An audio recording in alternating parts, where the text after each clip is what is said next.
من الشيطان الرجيم.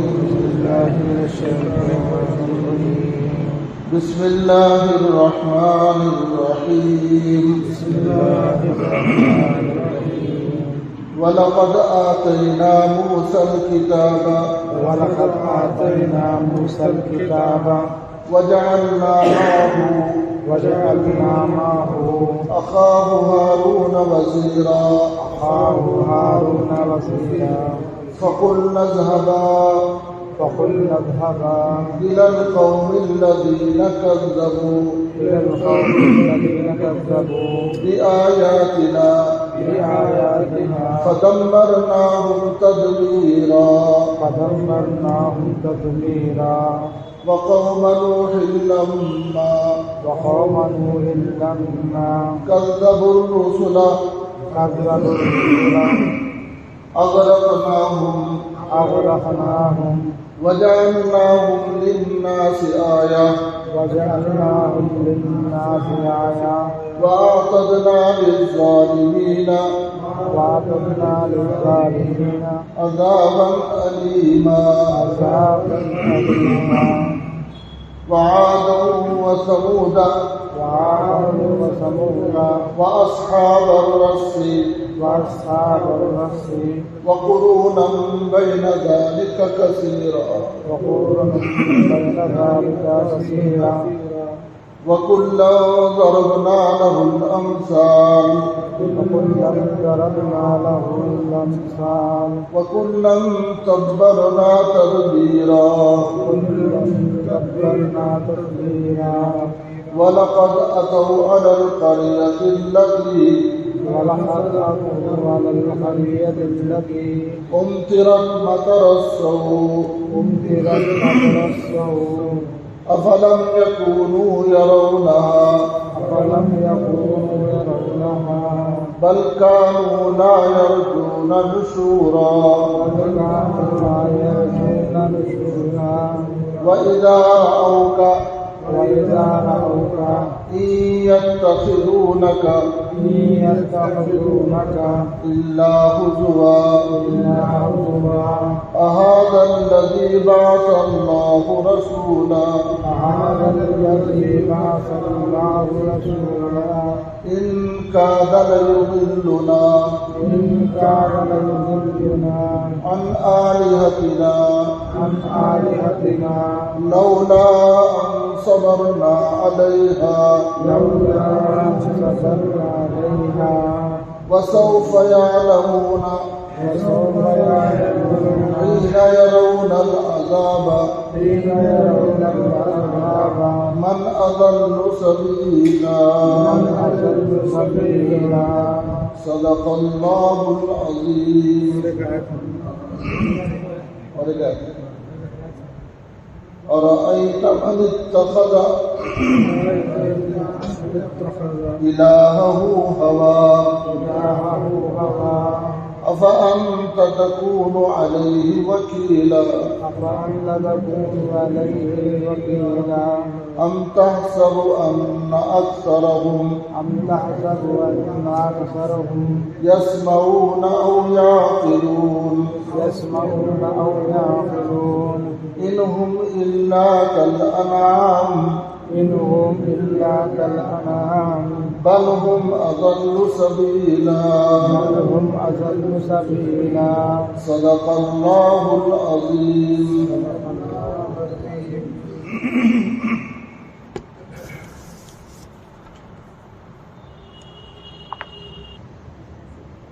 یہ آیتیں جو بھی تلاوت کی گئی یہ 32 میں پاری تھی. دوسرے رکوع کی آیت اور اس سورت کا نام ہے سورۃ الفرقان. قرآن پاک میں 114 سورتیں ہیں اور 30 پارے اور ہر سورت کا جو نام رکھا گیا اس کی حقیقی وجہ تو اللہ کو معلوم، لیکن مفسرین نے لکھا ہے کہ اس صورت میں جس قوم کا ذکر آیا اور جس کا تذکرہ آیا اس کو مناسبت سے اس کا نام وہ رکھا ہے. فرقان کے معنی ہیں حق اور باطل کے درمیان میں فرق کرنا، ایمان اور کفر۔ چنانچہ سورت کی ابتدائی سے ہم پڑھتے آ رہے ہیں، اللہ تبارک و تعالیٰ نے جگہ جگہ ایمان والوں کے لیے کیا انعام ہے اور کافروں کے لیے کیا عذاب ہے، اس کا تذکرہ ہے۔ اور گزشتہ اتوار میں ہم پڑھے تھے دوستی کس سے کرنا، اللہ بھی سمجھائے اس آیت میں، جیسا تمہارا دوست ہے تمہارا حشر بھی ویسے ہوگا۔ اس لیے دوستی کرنے سے پہلے انتخاب کرو دوست کس کو بنانا چاہیے۔ اللہ کے نبی نے فرمایا دوست بنانے سے پہلے دوست کا انتخاب کرو کیسا دوست ہے۔ چنانچہ گزشتہ رکوع میں تفسیر میں آیا تھا، ایک مشرکین مکہ کا سردار عقبہ، انہوں نے ایک دعوت کی تھی اور دعوت میں سب کو مدعو کیا، جس میں جناب رسول اللہ صلی اللہ علیہ وسلم کو بلایا۔ اس زمانے کا رواج تھا مہمان میزبان کے بغیر نہیں کھاتے تھے، اور مہمان بن کے آئے اور میزبان کے دسترخوان سے کوئی مہمان کھانا نہ کھائے تو میزبان اپنے لیے بے عزتی سمجھتا تھا، ارے میرے گھر کو آیا اور بغیر کھائے نہیں جائے۔ آج کل چونکہ ہمارے پاس کھانے پینے کی محبت زیادہ بڑھ گئی اور دوسری محبت کم ہو گئی، تو ہم اسے جتنا ہو سکے کھلائے بغیر بھیجنا چاہتے ہیں۔ کسی کو چائے پہ بھیج دیے، کسی کو پانی پہ بھیج دیے، کوئی گہرا دوست ہے تو چاہتا جاتا، ورنہ بہت سے دوستوں کو دروازے سے بھیج دیتے تھے۔ لیکن اس زمانے میں رواج تھا کہ وہ بلاتے تھے، کھلاتے تھے، اور کوئی مہمان نہ کھائے تو اپنے لیے بے عزتی سمجھتے تھے۔ چنانچہ حضور پاک صلی اللہ علیہ وسلم کو دسترخوان میں بٹھانے کے لیے کہا تو اللہ کے نبی بولے میں نہیں کھاتا کیونکہ آپ مشرک ہیں اور میں تمہارے دسترخوان پہ نہیں بیٹھتا۔ اس نے بہت اصرار کیا، پھر اللہ کے نبی نے شرط لگائی کہ اگر تم کلمہ پڑھیں گے تو میں تمہارے دسترخوان پہ بیٹھ جاؤں گا اور کھانا۔ تو اس نے سوچا کہ مہمان کو بغیر کھائے کے بھیجنا یہ میرے لیے بے عزتی ہے۔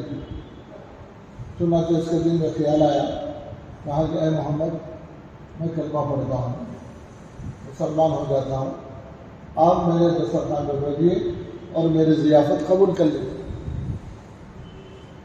چنانچہ حضور پاک صلی اللہ علیہ وسلم کے سامنے وہ کلمہ پڑھا اور حضور خوش ہو گئے اور دسترخوان پہ بیٹھے اور کھانے سے فارغ ہو گئے، مجلس ختم ہو گئی۔ اب ہر ایک کے دوست ہوتے ہیں، جس نے ضیافت کی تھی اس کا دوست اس کے قریب آیا اور کہنے لگا کہ تم تو بڑے نادان ہو، تم محمد کی بات مان لیے اور کلمہ پڑھ لیے اور مسلمان ہو گئے، یہ تو بہت زیادہ غیرت کی بات ہے۔ تو اس شخص نے عرض کیا کیونکہ وہ ہمارے مہمان تھے اور ان کو کھلانا مقصود تھا، اس لیے میں نے کلمہ پڑھا، لیکن میں دل سے نہیں پڑھا، ویسے اوپر پڑھا۔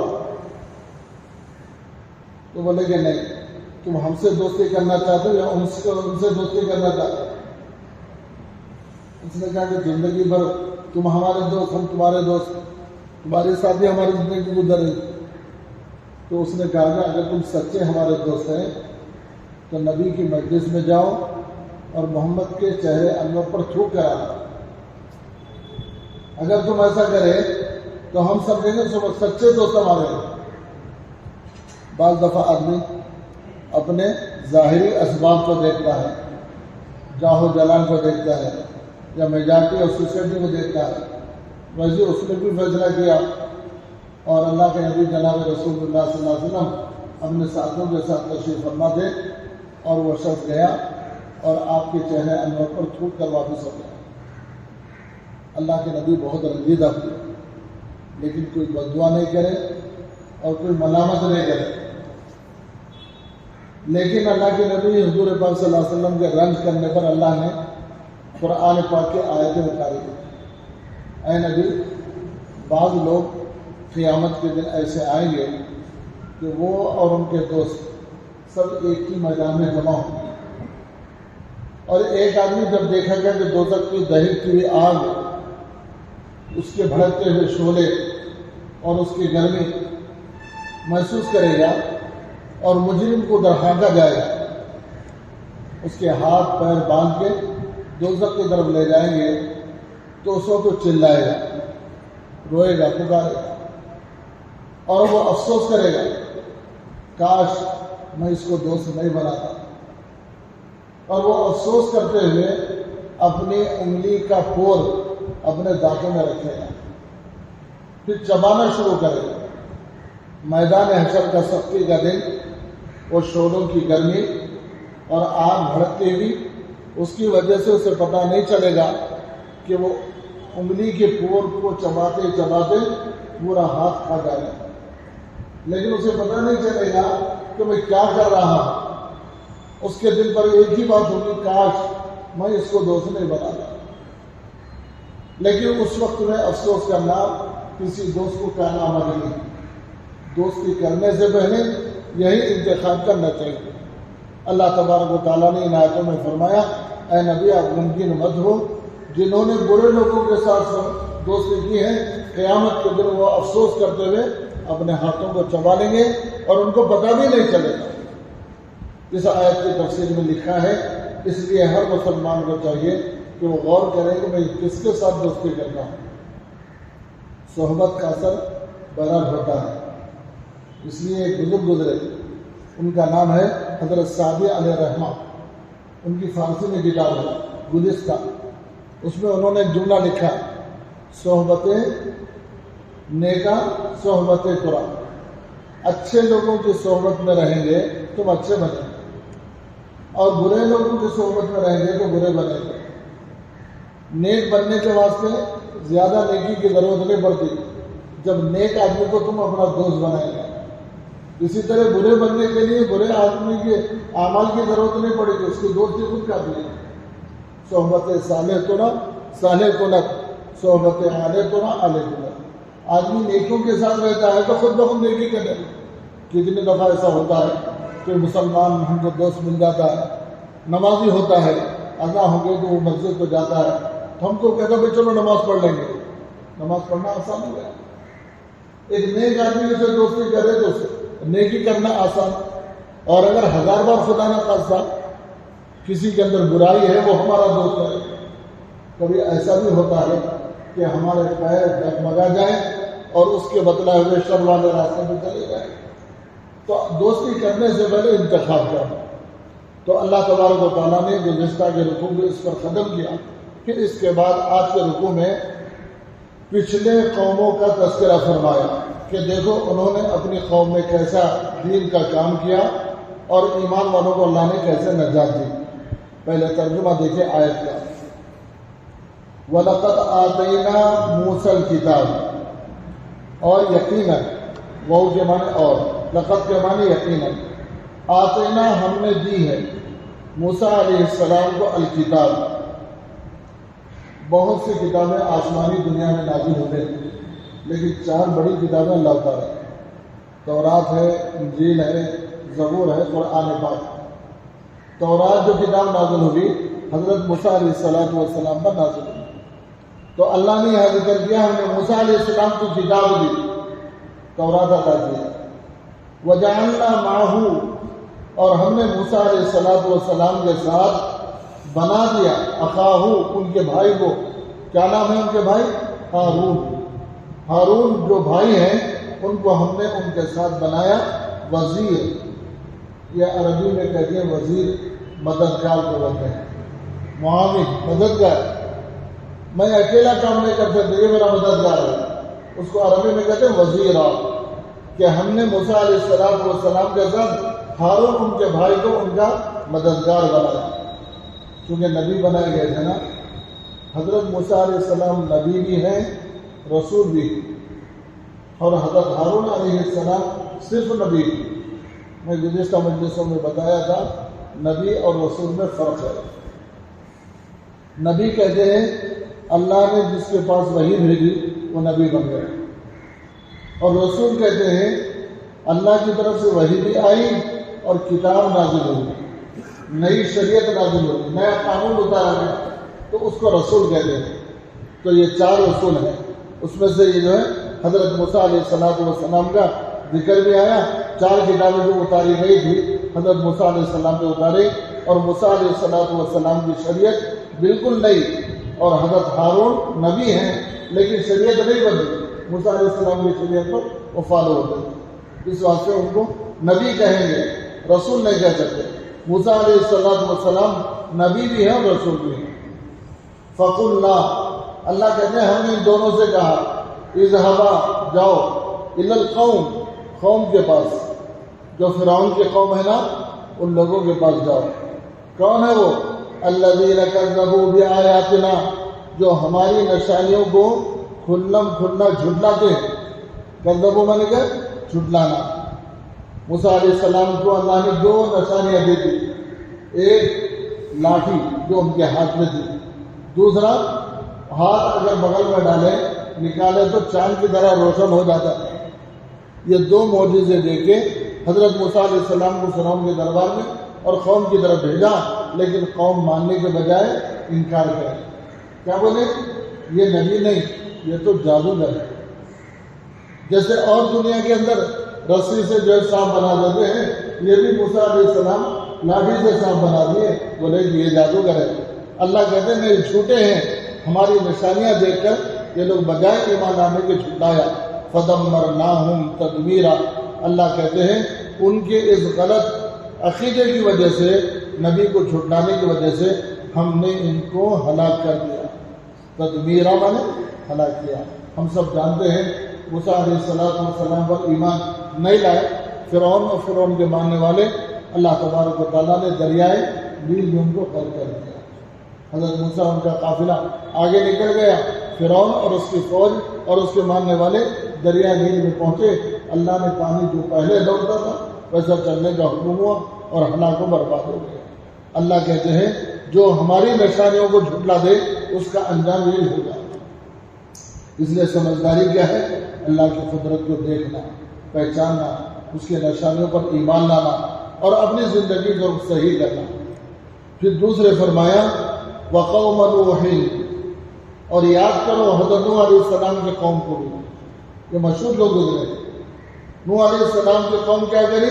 لما کذبوا الرسل, نوح علیہ السلام کی قوم نے بھی بہت سے رسولوں کو جھٹلایا. نوح علیہ السلام اپنی قوم میں دعوت دیے اور قوم نے بجائے ماننے کے انکار کیا. لیکن یہاں رسول بولنے کے بجائے رسول بولے. رسول ایک کو بولتے ہیں, رسول کئی لوگوں کو بولتے ہیں. تو مفسرین نے لکھا ہے حضرت نوح علیہ السلام تو پیغمبر خدا تھے, لیکن ان کے ماتحت بہت سے قاصد اور ذمہ دار لوگ تھے قوم میں. گویا ساری قوم نے سارے بڑے لوگوں کو جھٹلا دیا تھا. انجام کیا ہوا؟ اغرقناہم, ہم نے ان سب کو پانی کے عذاب میں ڈبو دیا. بہت خطرناک پانی کا عذاب آیا, نیچے سے پانی, اوپر سے پانی, اتنا پانی کہ جو کشتی بنائی گئی تھی وہ بھی ڈوبنے لگی. اتنا پانی پہنچ گیا. سب سے بڑا پہاڑ قوم نوح کے زمانے میں اس کی وادی جودی پہ تھا, وہ پہاڑ کی چوٹی بھی ڈوبنے لگی.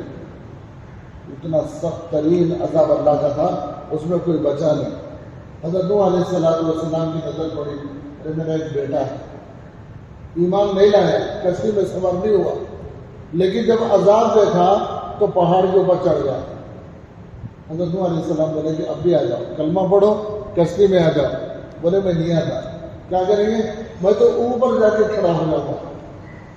اسباب ظاہرہ پر اس کی نظر تھی, اور اللہ کے نبی جو حضرت نوح علیہ السلام اللہ کی قدرت کو دیکھ رہے تھے.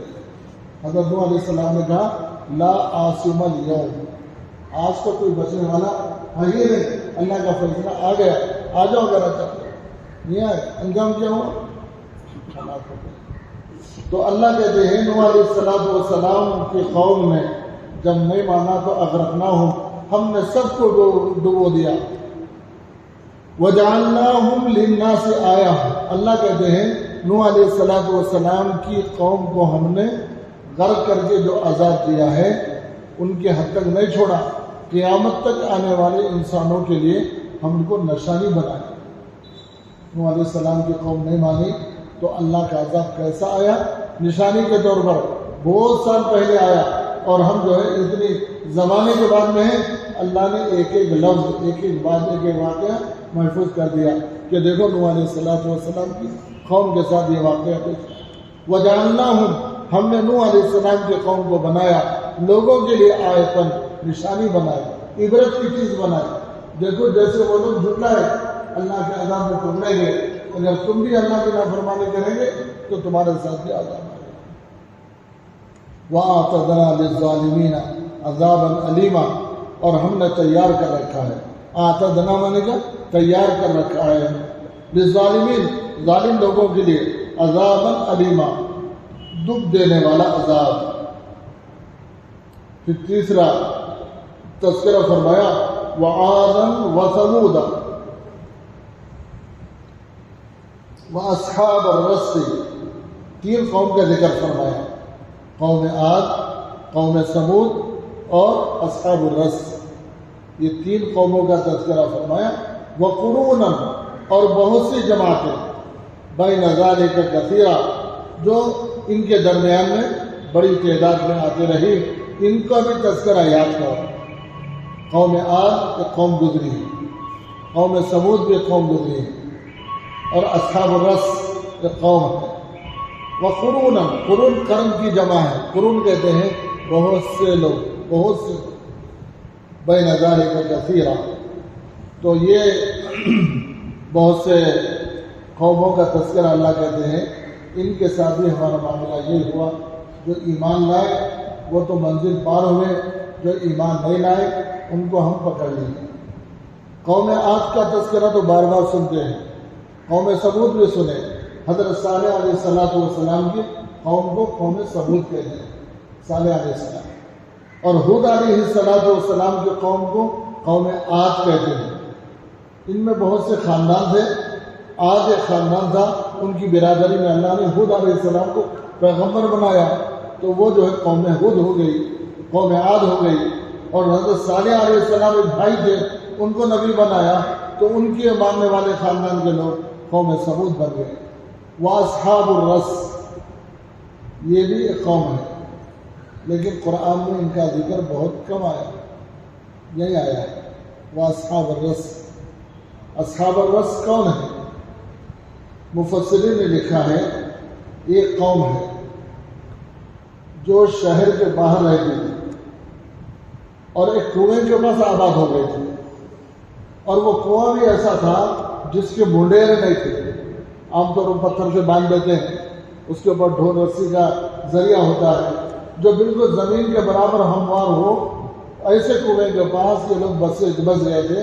اس قوم کا نام پڑ گیا تھا اصحاب الرس، کنویں کے پاس آباد ہونے والی یہ قوم۔ اس کی تفسیر میں لکھا ہے، تفسیر کشاف میں، کہ اس بستی میں بھی، اس قوم میں بھی جو بولی کے پاس جیتے تھے، اس میں بھی اللہ نے ایک کو نبی بنایا، اور اس قوم کی عبادت کیا تھی کہ بولی کے قریب میں ایک درخت تھا، اس کی پوجا کرتے تھے، درخت کی پوجا۔ تو اللہ تبارک و تعالیٰ نے انہی کی قوم میں ایک کو نبی بنائے، اور انہوں نے آگے اللہ کی توحید کا اعلان کروایا، اس کی پوجا مت کرو، اور پھر ایک اللہ پر ایمان لاؤ، لیکن قوم نہیں مانے۔ جیسا ہمیشہ ہوتا ہے ویسا ہی ہوا، تاریخ میں لکھا ہے اسی کے خاندان کے لوگ اصحاب الرس کے سب مل کر اس نبی کو قتل کیا پہلے، پھر اسی کنویں میں جا کے ڈال دیا نبی کو، نبی کی بات بھی نہیں مارے، جان کے دشمن ہو گئے، قتل کیا، اور ان کی لاش کو اسی میں ڈالے۔ اتنی سخت مجرم قوم تھی ایک برائی کے لیے۔ دوسری تفسیر میں لکھا ہے کہ ان کے اندر ایک خباثت تھی۔ خباثت کیا ہے؟ جیسے ہم اس سے پہلے سنے اور سنیں گے کہ زمین پر ایک قوم آئی ہے لوط علیہ السلام، جو قوم لوط کے نام سے مشہور ہے۔ وہ مرد آدمی سے اپنی خواہش پوری کرتا تھا، اللہ ناراض ہو گئے، اس پر پتھروں کا عذاب بھیج کے ختم کر دیا۔ اس قوم کے اندر یہ خباثت تھی کہ عورتیں عورتوں سے اپنی خواہش پوری کرتی تھیں، عورتیں عورتوں سے وہ اپنے جذبات کو اپنے خواہشات کو پورا کرتے تھے. اللہ بہت ناراض ہو گئے, اس پر اللہ اپنا عذاب بھیج دیا. تو یہ دو برائیاں اصحاب الرس میں تھی. اللہ نے اس کا بھی ذکر فرمایا وعاد وثمود, قوم عاد قوم ثمود اصحاب الرس وقرونا, اور بہت سی جماعتیں بین ذالک کثیرا کہ ان کے درمیان میں آئی اور آباد رہی. وَكُلًّا ضَرَبْنَا لَهُ الْأَمْثَالَ, اللہ پچھلے نبیوں کا تذکرہ سنائے, موسیٰ علیہ السلام, ہارون علیہ السلام, نوح علیہ السلام, ہود علیہ السلام, صالح علیہ السلام. پھر اس کے بعد آخر میں کہتے ہیں وَكُلًّا ضَرَبْنَا لَهُ الْأَمْثَالَ, اے بندو ہم نے ان میں سے ہر ایک کو تمہارے لیے بطور مثال کے ذکر کیا ہے. دیکھو فلاں قوم کے اندر ایک گناہ تھا, ان کو ہلاک کر دیا, فلاں کے اندر گناہ تھا اور برباد کر دیا. ضربنا مانے مثال بیان کیا. لہ الامثال, ہم نے تمہارے لیے بہت سی مثالیں ان میں سے بتائی. وَكُلًّا تَبَّرْنَا تَدْمِيرًا, اور ہم کیا کریں جب یہ ہدایت پر نہیں آئے تو ان میں سے ہر ایک کو ہم نے برباد کر دیا. تبرع کے معنی کیا, ہلاک کرنا, برباد کرنا, اور ہم نے ان میں سے ہر ایک کو ہلاک و برباد کر دیا. اب اللہ کا ضابطہ قیامت میں یہی ہے, جو توحید کے قائل ہوں گے, شریعت محمدی پر چلیں گے, اللہ تبارک و تعالیٰ ان کو دنیا و آخرت میں کامیاب کریں گے. اور جو نہیں مانیں گے, یہودیوں, نصرانیوں اور قوم عاد قوم ثمود کے طریقے پر چلیں گے, تو ان کے جیسا ان کا بھی حشر ہوگا. پھر آگے فرمایا وَلَقَدْ أَتَوْا عَلَى الْقَرْيَةِ الَّتِي أُمْطِرَتْ مَطَرَ السَّوْءِ. اللہ پھر محبت سے سمجھا رہے مشرکین مکہ کو, ارے بھائی تم سے زیادہ دور ملک شام نہیں ہے, تم تجارت کے لیے رشتہ داریوں کے واسطے تمہارا سفر مکے سے اور جو ملک شام ہوتے رہتا ہے, اور ملک شام کے مکے کے بیچ میں بہت سی ایسی بستیاں قوم لوط کی ہیں جس پر ہم نے عذاب بھیجا. کیا تم نہیں دیکھتے اس پر کیسے عذاب آیا؟ اس کا پانی آج تک جو ہے سفید نہیں ہوا, اور اس کے اندر جو چیز ڈالی جاتی ہے وہ مر جاتی ہے, اور اس پانی کی خباثت اور اس کی نحوست یہ ہے کہ اس میں کوئی مچھلی تک زندہ باقی نہیں رہتی. تو کیا تم نہیں دیکھتے؟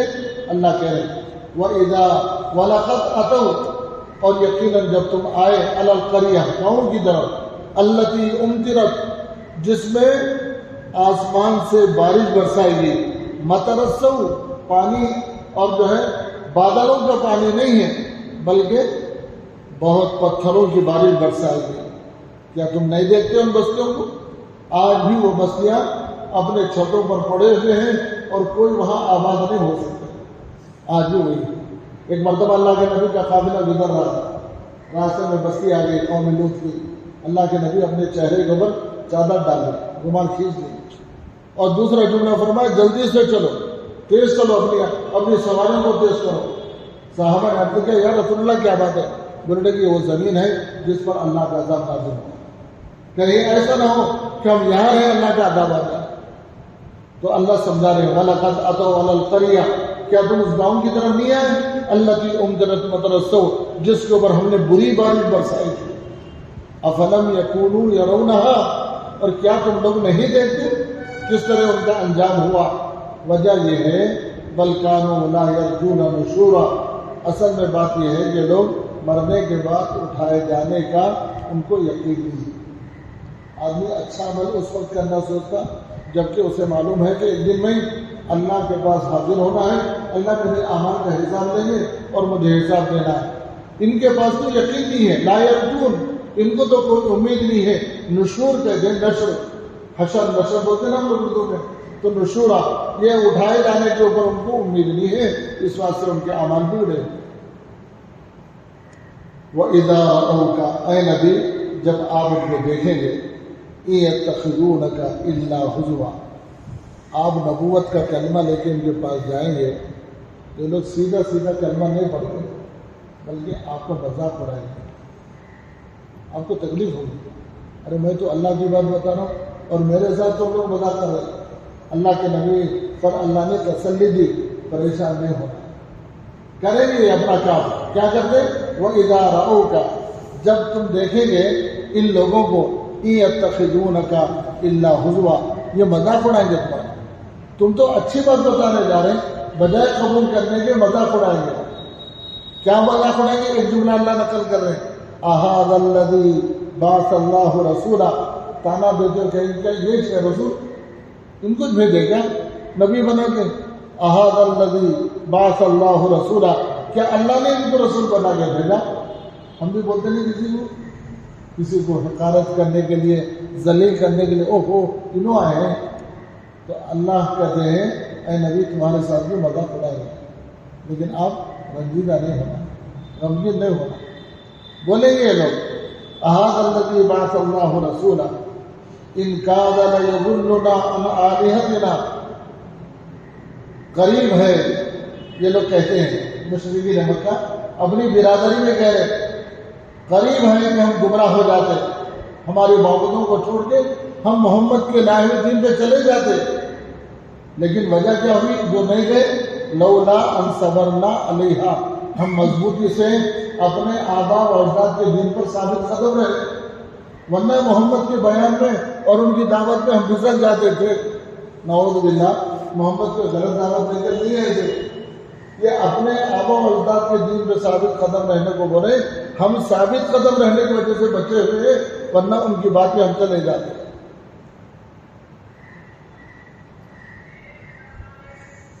جیسے ایک صحابی ہے مکے میں جانے لگے تو نصیحت کی ان کے بھائی دیکھو میں جا رہا ہوں، لیکن ایک بات سنو، مکے میں ایک نوجوان ہے جس کا نام محمد ہے صلی اللہ علیہ وسلم. یاد رکھو تم مکے میں گئے نا تو اپنے کان میں روئی رکھ کے جانا. کیا بولے؟ روئی رکھ کے جانا. کیوں؟ اس لیے کہ محمد کا جادو ایسا ہے، ان کی زبان سے نکلنے والا لفظ اگر تمہارے کان میں پڑا تو تم اس کے بن جاتے. تو آئے وہ مکے کو، محمد صلی اللہ علیہ وسلم سے ملاقات ہوئی، آواز سنی، لیکن روئی لگی ہوئی تھی. لیکن اللہ کسی کے دل پہ ہدایت کا دروازہ کھول دیتے ہیں نا، اسباب بن جاتے ہیں. ان کے دل میں خیال آیا میں ایسا بیوقوف تو آدمی نہیں ہوں، سمجھدار ہوں اور نفع و نقصان کو میں جانتا ہوں، کھرا کھوٹا میرے کو معلوم ہے، میں ان کی باتوں کے اوپر بھروسہ کیوں کروں؟ پہلے سن لوں میں یہ کیا کہتے ہیں. اپنے کانوں سے روئی نکالے اور ان کے جو ہے اللہ کے نبی کی دعوت کو سنے تو دل کہنے لگا یہ اللہ کا سچا نبی ہے کر پاؤں. تو یہ اللہ نے ہمارے نبی حضور پاک صلی اللہ علیہ وسلم کو ایک کیفیت دی تھی، اس لیے کہہ رہے ہیں اچھا ہوا کہ ہم لوگ جو ثابت قدم رہے، ورنہ ہم سب گمراہ ہو جاتے تھے. ارے گمراہ تو اب ہیں، اگر نبی کی دعوت قبول کرتے تو ہدایت پہ آ جاتے تھے، لیکن ان کے دل کو اللہ نے بس کر دیا. آگے پھر تیسرا جملہ فرمایا وَسَوْفَ يَعْلَمُونَ، ان قریب دیکھ لیں گے، حِينَ يَرَوْنَ الْعَذَابَ، اللہ کا عذاب آتا ہوا دیکھ لیں گے. یہ عذاب کن کو؟ من اضل سبیلا، ان لوگوں کو پکڑے گا جو راہ راست، جو راہ ہدایت والا راستے سے جو گمراہ ہو گئے، ان پر یہ عذاب آئے گا. جب دیکھیں گے من اضل سبیلا، جو صراط مستقیم پر ان پر تو نہیں آئے گا، جو یہاں سے ہٹے ان پر عذاب آئے گا. پھر آگے فرمایا ارأیت من اتخذ الہہ ہوا، کیا تم نے دیکھا اس شخص کو جس نے خواہشات کو اپنا خدا بنا لیا. اور دنیا میں کیا ہے معلوم؟ خدا کیسے بولتے ہیں؟ جس کی فرما برداری کی جائے وہ خدا ہے. اللہ کی نافرمانی اللہ کے بندے تو نہیں کرتے. بندوں کی خواہش کیا ہوتی؟ جو اللہ کہے اس پر چلیں گے، اس کی فرما برداری کرنا. اللہ کہہ رہے ہیں یہ وہ بندے جو خواہشوں کو اپنا خدا بنا لیں، جو ان کی خواہش ہوتی ہے اس کے پیچھے چل رہے. صحیح ہے، غلط ہے، کرنا چاہیے، نہیں کرنا چاہیے، نہیں دیکھ رہے، بلکہ جو دل میں خیال آئے بس ایسا ہی کرنا. بچے کی پیدائش ہو یا بچے کی شادی ہو، ارے لوگ کیا بولیں گے، شریعت کیا بولے گی، اسلام کا وہ نہیں. زندگی میں ایک ہی مرتبہ شادی کرتے ہیں، کرو جو خواہش ہے کرو. لڑکا بھی کہتا ہے ایک ہی دفعہ کرنا ہے، ماں باپ بھی کہتے ایک ہی دفعہ کرنا ہے، بہنیں بھی کہتے ایک ہی دفعہ کرنا ہے. کیا کرنا ہے؟ نبی کے طریقے پر کرو، وہ نہیں، بلکہ جو خواہش ہے نا کرو. آج نہ کرے تو کب کریں گے؟ اللہ کہہ رہی ہے کافروں کا جملہ ہے، مسلمانوں کا نہیں۔ ارأیت من اتخذ الہہ ہوا، اے نبی کیا آپ اس آدمی کو دیکھے جس نے خدا بنا لیا اپنی خواہشات کو۔ ہوا کے معنی کیا؟ خواہشات، جو خواہش آتی ہے اسی کو خدا بنا کے کر رہے ہیں۔ افانت تکون علیہ وکیلا، کیا آپ اس پر وکیل ہیں، نگہبان ہیں؟ نہیں، آپ کا کام تو تبلیغ کرنا، دین کی بات پہنچا دینا، کسی کو پکڑ کے آپ زبردستی لا دے سکتے۔ ہاں یہ دنیا کے لوگ ہیں، مشرکین مکہ ہیں جو اپنے خواہشات کے پجاری بنے گے۔ پھر آگے اللہ نے اس رکوع کو ختم کرتے ہوئے فرمایا ام تحسب ان اکثرهم یسمعون او یعقلون، اے نبی کیا آپ یہ سمجھتے ہیں کہ ان میں اکثر لوگ سن رہے ہیں اور سمجھ رہے ہیں؟ آپ کو معلوم ہے دیکھنے میں کان ہے، دیکھنے میں جو نگاہ آنکھیں ہیں، آپ کو گمان ہے کہ وہ سن رہے ہیں۔ اللہ کہہ رہے ہیں انہم الا کالانعام، یہ تو ایسے ہی ہیں جیسے جانور ہیں۔ کس کو بولے اللہ؟ ہاں، کافر، مشرک، خدا کے باغی، نبی کے دشمن، جو شریعت کو، دین کو نہیں مانتے ہیں۔ اللہ کہہ رہے ہیں کہ ان کے آنکھ، ان کے کان کو دیکھ کے تم سمجھ رہے ہیں کہ وہ سن رہے ہیں، یہ دیکھ رہے ہیں، وہ رہے کہ نہیں، ان کی مثال تو جانور کی طرح ہے، انعام۔ بل ہم اضل سبیلا، اللہ کہتے ہیں جانور ہی ہیں بلکہ اس سے زیادہ گمراہ ہے۔ جانور کے اندر تو بہت سی خوبیاں ہیں کہ نہیں ہے؟ کتا جیسا مخلوق، ناپاک، نجس، آپ 2-4 دن اس کے سامنے روٹی کے ٹکڑے رکھے، چوتھے دن آپ کے گھر کے اطراف آتا ہے، آپ مار کے بھگا کے نہیں جاتا، آپ گھر کے باہر نکلو آپ کے پیچھے چلنے لگتا ہے، وفاداری ظاہر کرتا ہے۔ اس سے زیادہ انسان ہے جس اللہ نے سر کے بال سے لے کے پیر کے ناخن تک ہزاروں ہزار احسانات کرے، ہم اس کا کھاتے ہیں، اس کی زمین پہ رہتے ہیں، اس کی نعمتوں سے فائدہ اٹھاتے، پھر اس کی بغاوت کر رہے ہیں، کتے سے بھی زیادہ ہو گئے۔ اس لیے اللہ کہہ رہے انہم الا کالانعام، یہ تو ہے ہی جانور، بل ہم اضل سبیلا، اس سے بھی زیادہ گمراہ ہے۔ اللہ تعالیٰ ہم سے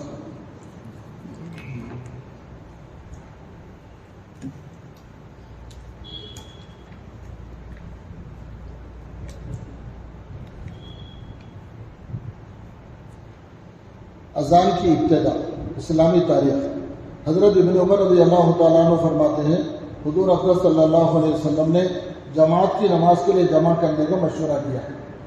1 2 3 4 ایک مسلمان ہوتے گئے، صفیں بڑھ گئی، مصلی زیادہ ہو گئے، مسلمانوں کی تعداد بڑھنے لگی، تو جماعت کے لیے، نماز کے لیے جمع کرنے کا مشورہ کیا۔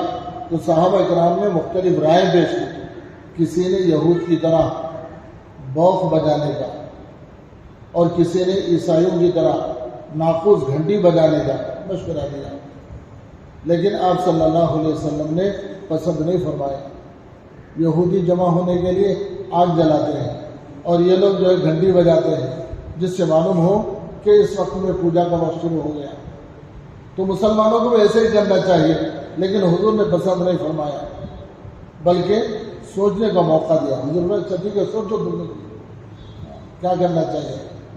اسی رات حضرت عمر رضی اللہ تعالیٰ عنہ نے خواب میں اذان سنی۔ حضرت عمر جو فکر لے کے گئے تھے کیا ہونا چاہیے، جس سے مسلمان جمع کرے، اسی فکر میں سو گئے۔ آدمی جس فکر میں سوتا ہے نا، بعض دفعہ خواب بھی ویسے ہی آتا ہے۔ خوشی کے ماحول میں سوا تو خوشی کی باتیں نظر آتی ہیں، کوئی رنج اور ملال کی حالت میں سوتا ہے، ویسے ہی جو خیالات آتے ہیں۔ حضرت عمر فکر لے کے سوئے تھے کہ مسلمانوں کو جمع کرنے کے لیے کوئی عمل ایسا ہونا جس سے مسلمان آسانی سے مسجد میں آ جائیں۔ تو آپ نے خواب میں اذان کی آواز سنی، کسی اذان دینے والے نے اذان دی، اللہ اکبر اللہ اکبر۔ ایک اور صحابی ہے عبداللہ ابن زید بن عبد ربی، ایک دوسرے صحابی، ان کے بارے میں لکھا ہے اس اذان کے وقت ہی ان کا نام آیا ہے، کہ پوری زندگی ان کا کوئی کارنامہ نہیں۔ اس لیے کسی مسلمان کو ہم حقیر نہیں سمجھنا۔